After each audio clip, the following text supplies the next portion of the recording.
all there was a war in 1848-49, and the Hungarians, they wanted to be free from the Austrians. And for example, the leaders of the revolution were in the palace of Gödöllő when and they declared the independence of Hungary. And it's quite, well, not funny, but it's quite interesting that even though the revolution failed and Hungary was still part of the empire, 20 years later, the king and emperor, Franz Joseph, he received this palace as a gift from the Hungarian government. And of course, maybe you all know Franz Joseph, but you must certainly know his wife, Queen Elizabeth. Yes, indeed, we do. We have him on a portrait here. This is. Yep, on the right side. Yeah. The far right. Yep. Exactly. Just very quickly in Swedish. Christoph berättade att under självständighetskriget i Ungern som misslyckades mot Österrike, det var 1848-1849, så befann sig de ungerska ledarna i slottet Gödöllő när de förklarade sitt självständighet från Österrike. Men 20 år senare gavs slottet som en gåva till Franz Josef, kejsaren av Österrike, och till hans fru, drottning Elisabeth, eller Sisi. Sisi, som hon är känd bäst faktiskt, hon balanserade relationerna mellan Österrike och Ungern, och man kan säga att detta slott blev som en symbol för försoningen mellan de två länderna. Thank you. Christoph, go on. One of the other interesting things about the palace is that, well, it's officially a museum. So we have the apartments of the queen, the king, as you can see on this picture.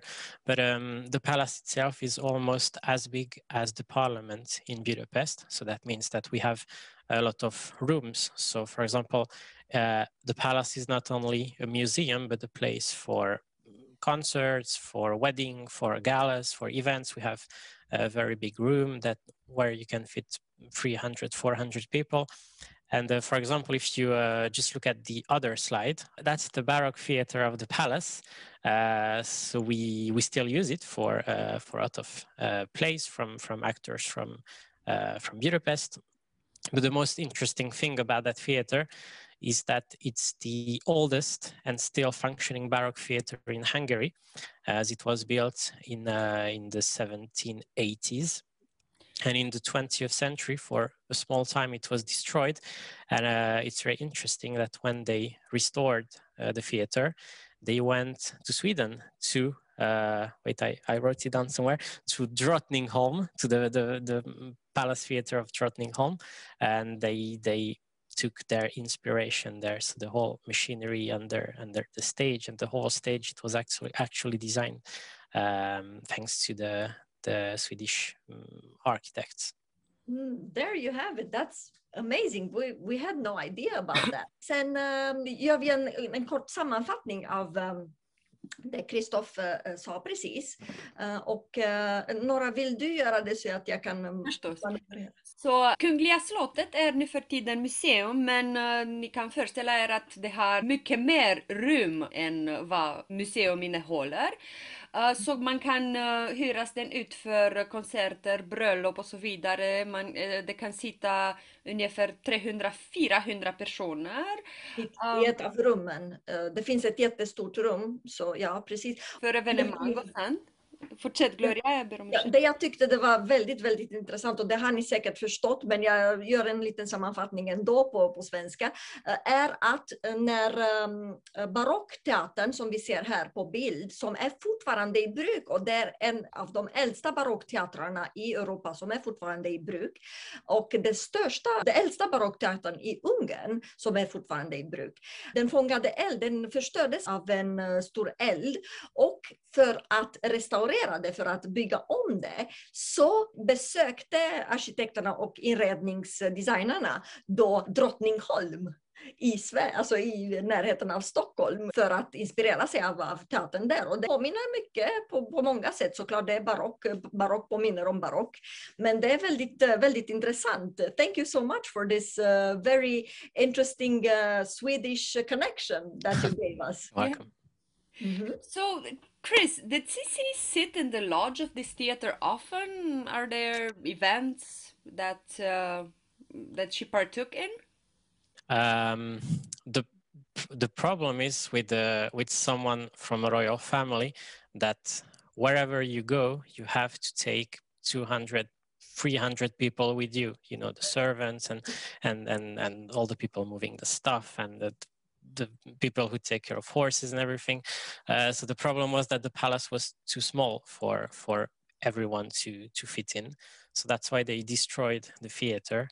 And they replaced it with a lot of floors, a lot of rooms, so the people could live there. So that's why Sisi, she never went to that theater because, well, they needed the space. So instead she went to the Opera of Budapest and in theaters in Budapest. Mm-hmm. So she did not see the theater. Mm-hmm. Sisi var inte riktigt här just i teaterrummet, men hon var såklart på palatset. Det var ju hennes favoritresidens. Men några var nyfiken på om hon hade suttit precis i den där logen där uppe. Men ja, som Kristoff sa, när man är kunglig på 1800-talet så behöver man ta med sig ungefär 200 personer som ska ta hand om allting, alltifrån hästar till klädsel och laga mat och så vidare. Och då behövde man helt enkelt utrymmet på slottet för att man byggde ut till sovplatser för personal och alla som var med. Så Sisi var inte just på just den här barockteatern, men hon bodde här på Gödel slott.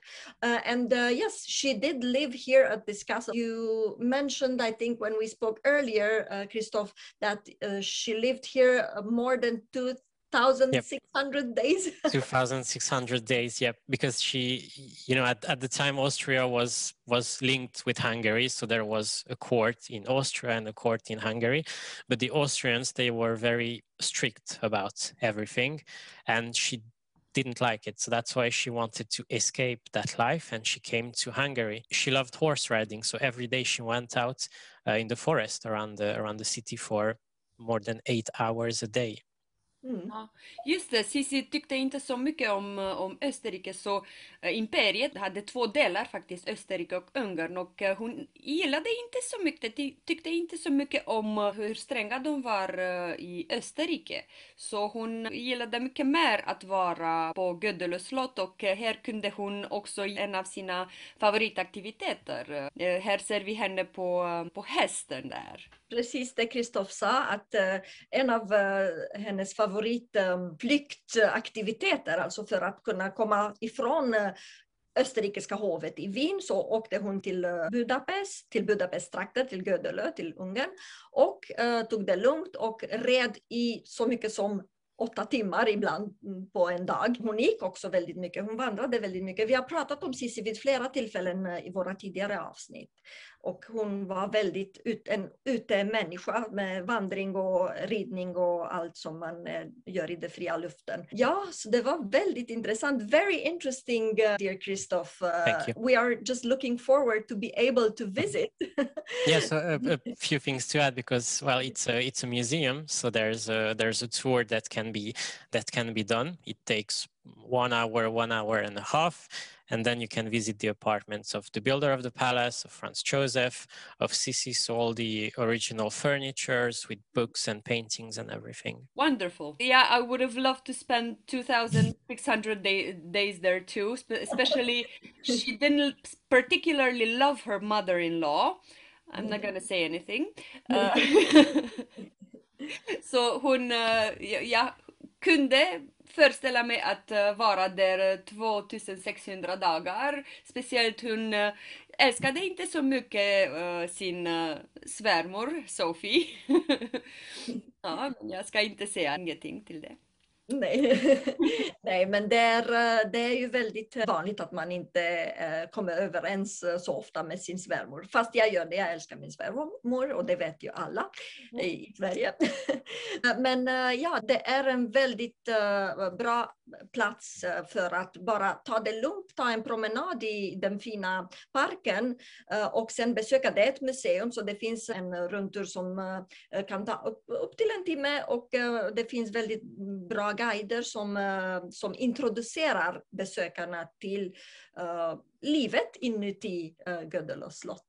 So we are thinking now to give you a bit of atmosphere and let you immerse. Vi låter er komma in i stämningen av Gödöllö slott och vi spelar en kort video.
Jag började nästan att gråta. Jag saknar dessa fina platser så mycket. Jag är redo för att börja igen med att resa. Ja, det vore underbart om vi kunde. I år har vi faktiskt en liten grupp som är inbokad för att åka till Budapest flygplats och därifrån vidare till Transylvanien via Gödöllö. Och det var tänkt att vi skulle passera förbi även Gödöllö slott. Vi hoppas att allting går bra så att vi kan utföra vår resa. I alla fall, kära gäster, snart hoppas vi att vi kan åka dit.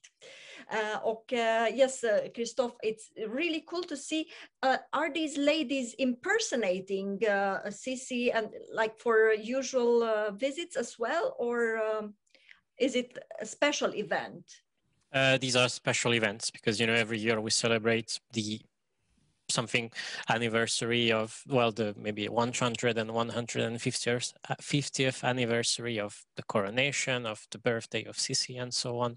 So these are special occasions, but we can also book them for groups if you want. Very interesting. It's really cool to have this historical feel by real people wearing the costumes, the clothing from the epoch, and making really genuine feeling.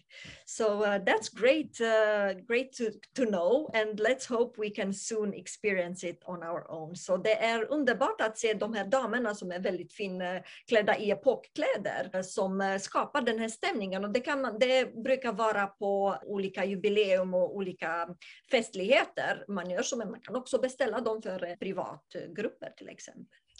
Jättekul. So that was Gödelö slott. Det var Gödelö slott och vi går vidare nu, eller hur?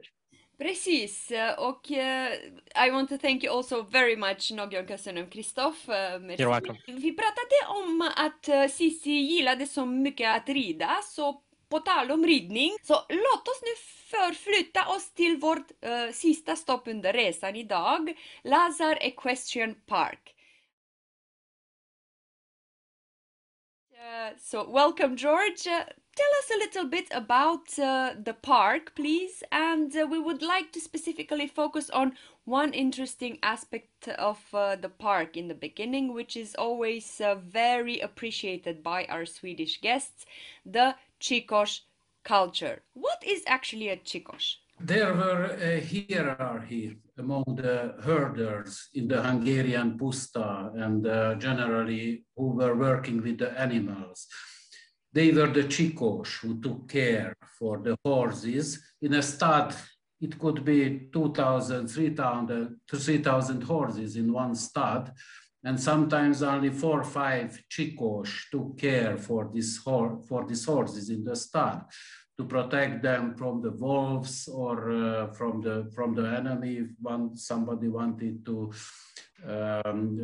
find them. So they were on the highest point of the hierarchy. And after came the guyash. Perhaps you heard about the goulash soup.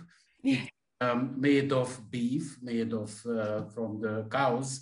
So the guyash took care for the oxen and the cows in the fields. Like the shepherds, they were at the bottom of the herders' hierarchy. They took care for the sheep, and they had only a donkey instead of horse. Park is, I just translated. Yeah. It's very interesting. Let's sum it up in Swedish. Så vi kommer att välkomna nu George som kommer att prata om Lazar hästparken. Inte hästsparken, hästparken. Jag har övat lite på det här innan. Lazar hästparken som ligger också i Gödelöregionen. Och i hästparken, det finns andra hästparker runt omkring Ungern som har den här ungerska cowboyen som vi kallar honom, alltså Chikos. Det stavas C-S-I-K-O-S, Chikos uttalas det. Vad är en Chikos? Alltså det är de här killarna som rider eller står på hästar. Som från början, det var den högsta ranken i herdehierarkin. Alltså, det var till exempel ett stall som kunde ha 3-4 tusen hästar och det var bara 5-6 chikos som tog hand om dem. Och de behövde vara väldigt skickliga, väldigt duktiga och väldigt ansvarsfulla för att göra dessa saker. För att ta hand om hästarna. Så chikos låg på högsta ranken i hierarkin. Sen, ni vet säkert om gulaschsoppan. Såklart, men vi har guyash. Det är den som är lägst i hierarkin, i herdehierarkin, som tog hand om åsnorna. Men det här kommer man uppleva och se och förstå när man är på plats och tittar på en sån hästuppvisning. Och då kommer först hästarna i början tillsammans med chikosen och sen kommer åsnorna med de lägsta rankarna av härdar. And also the goulash soup is our best and most frequently tasted dish in our place, where we have 3 big restaurants and we have a very traditional Hungarian cuisine. So it will be now a little bit changed as the years before, when we were mainly operating as an event place for weddings, corporate events and trainings and so on. But since last year, we are open for individual people, families, at all weekends, we have an unlimited buffet lunch, but also we provide a program during the day. So this daily program is always included the traditional horse show, which presents the horse traditions. Of course, we involved Sisi as well in the program, because she really used to ride in the neighboring forests. You have to know that this region is, for example, Gödöllő and also our region is surrounded with plenty of natural protected area. It's a nature park. And as I know also in Sweden, it's possible to hike without, so you can hike free in the forests because it belongs to everybody, not private areas. Allemansrätten, yes. And also for horse riding. So and nowadays also very popular the bicycling. So it's a very nice area for this. So we provide for the programs also activities besides the horse show, carriage ride, excursions in the valley, and even to use some mountain bikes and take some bike tours. So it's all part of the program, as of course the gypsy music during the lunch. Ah, yes, we have a picture of that as well. Let's see. Oh, here are the oxen. Här är oxarna, väldigt speciella oxar som finns, vad jag vet nu för tiden, inte så på många ställen förutom i ungerska pustan. We talk about this very soon, but let's see where we have this. Yeah, the gypsy music. Ja, så det är den här ungerska, romska musiken som är väldigt, väldigt uppskattad och väldigt ikonisk. Ja, så det George berättade om var alltså vilka aktiviteter, förutom att man kan ta del av de här hästföreställningarna eller uppvisningarna, då även oxarna kommer förbi, och det är som en levande, man tar del av landidyllen. Man ser det som en föreställning, men det är fortfarande levande. Så Chicos är inte bara en turistisk uppvisningsmöjlighet, utan de lever på det sättet. Trots att det under tiden, nu för tiden är det mindre och mindre, såklart som i alla herdekulturer, alltså även i Rumänien, om ni kommer ihåg fårahärdarna i Rumänien blir mindre och mindre, tyvärr. Det är så moderniseringen går, men man försöker ändå bevara den här kulturen. Och ja, så let's look at this beautiful table. Det här är ett fint bord som man förberedde för gästerna på restaurangen hos Lazar Park, och några av boskapen där.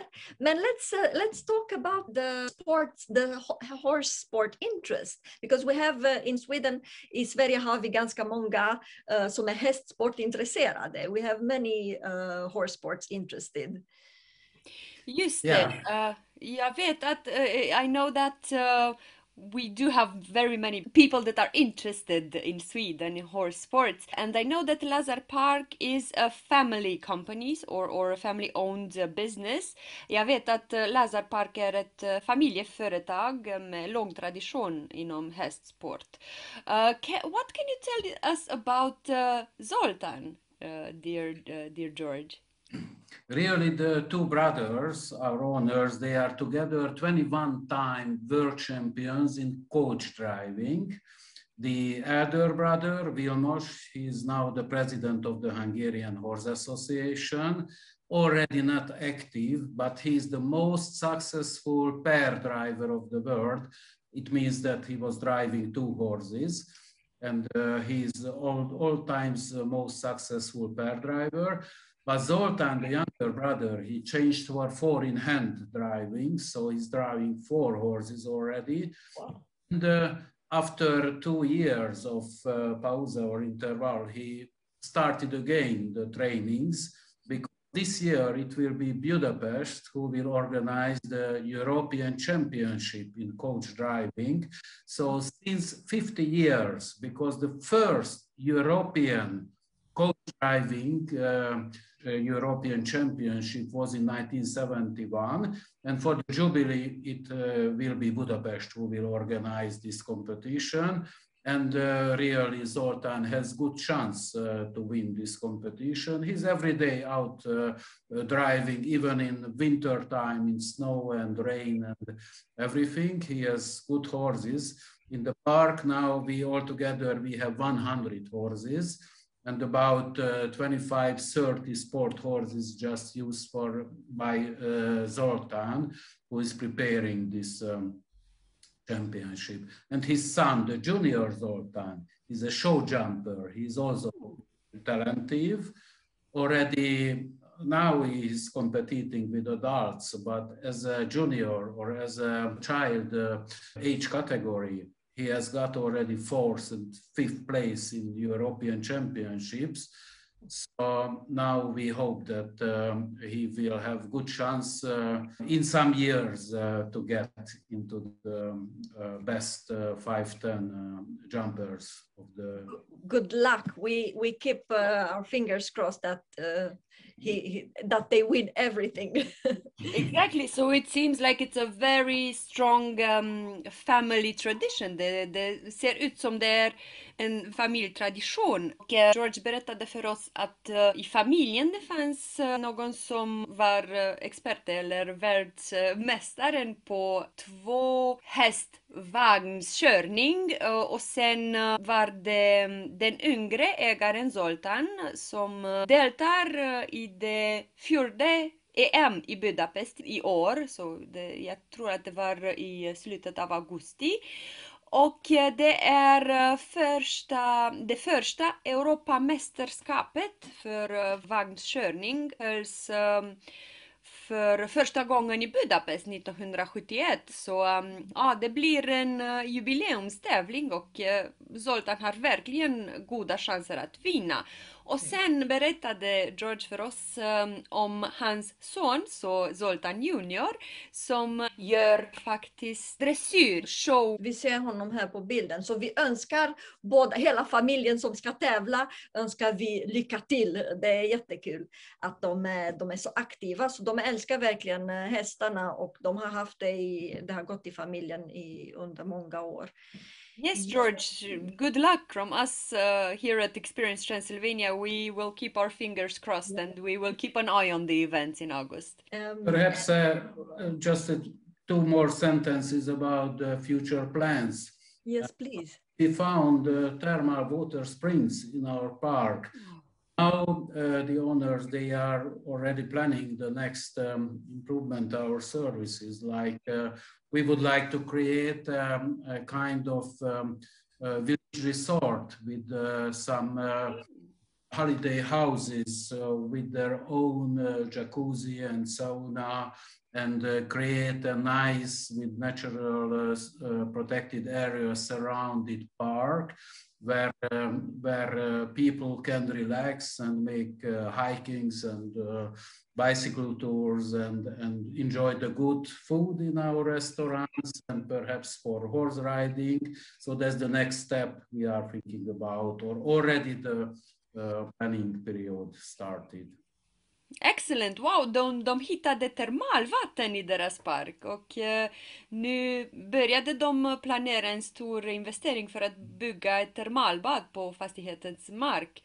That sounds really, really cool, George, and I'm really looking forward to see your project develop and maybe we can come with our groups there. That's really... Ja, det är jättekul, för när jag hörde det George berättade, de planerar att bygga enskilda lägenhetshus med egen jacuzzi, bastu, elcyklar, främst för familjer, men alltså för alla är välkomna. Alltså man kan sen njuta av det finns en naturreservat, en naturpark runt omkring och man kan ta vandringsturer med hästvagnar, kan man också med cyklar. Alltså det är jättemånga aktiviteter man kan ha. Men låt oss nu uppleva en bit av Lazarparkens underbara stämning med en kort video, ska vi det? George, I'm thinking to share this nice video that you sent to us to make the experience atmosphere a little bit easier for our guests.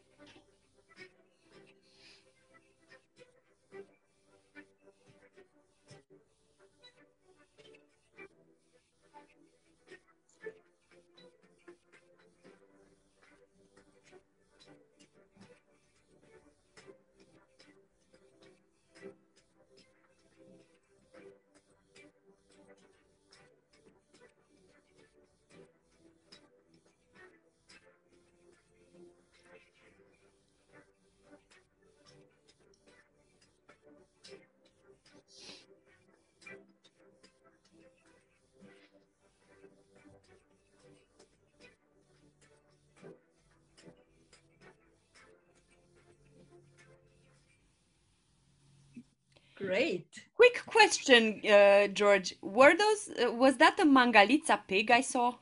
Yes, surely, surely. We have a small kind of zoo with all the typical Hungarian breed domestic animals. So we have the oxen, the puli dogs, the Ratska sheep, and the Mangalitsa piggies, of course. That's great. Det är jättekul. Det är som en slags liten farm, nästan som en 4H-farm. Jätteroligt. Jag vill verkligen åka dit med mina barn. I would really like to go there with my children because they really love this kind of farms where you can see how the animals are living and how they ask a lot of questions. So it's better to see the animals in real life and then they get all the answers. We have this in Sweden. We call it 4H farms, 4H farm. But we don't have that exotic animals here in Sweden. So it's really cool to see those oxen. Det är jättekul att se de oxarna och några pratade om Mangalitsa-grisen som var också på bild. Jag märkte inte det. Sen kalkon och allt möjligt att man kan tänka sig på en farm som lite annorlunda, alltså lite annorlunda djur. Och så såg vi Sisi också. We saw also Sisi on the horse. Was it her, in the red dress? Yes, in the side saddle, of course, because Yes. the side saddle. Yes. So it's included in the program, of course. Yes. So cool. Ja, det var verkligen kul att se Sisi och såklart så rider hon sidovis. Alltså det är ju så man rider om man är en dam från 1800-talet. Det var stämningsfullt och det var väldigt kul att ni var med, kära gäster. Det var jätteroligt att ha er med och det är ju väldigt beundransvärt att alla är så ambitiösa, alla dessa anläggningar, alla dessa ställen, alla dessa entreprenörer. Trots alla bromsar vi får i resa- och upplevelsebranschen på grund av pandemin såklart, så ger vi inte upp. Alltså man ger inte upp och man fortsätter planera för underbara saker i en nära framtid. Och vi önskar alla stort lycka till. We wish you all, we just said how impressed we are by all of you today that presented your venues here with us tonight, because you know, we get so many stops because of the pandemic, but still we don't give up. You don't give up, and still having plans and preparing and looking forward to welcome the visitors and to offer them unforgettable experiences. Så ja, vi önskar alla stort lycka till med att fortsätta ta hand om dessa fina platser i Gödelö-regionen utanför Budapest. Som vi nämnde tidigare, George är också ordförande för Gödelö-regionen, så han berättade för oss vilka fina möjligheter för vandringsresor det finns. Alltså inte ens en timme ifrån Budapest så kan man med direktflyg så kan man landa där och ta en fin vandringsresa eller skogsresa. So we are inspired and impressed by the fact that in spite of all hindrances set by the pandemic, you don't give up and you joined us today. So thank you so much.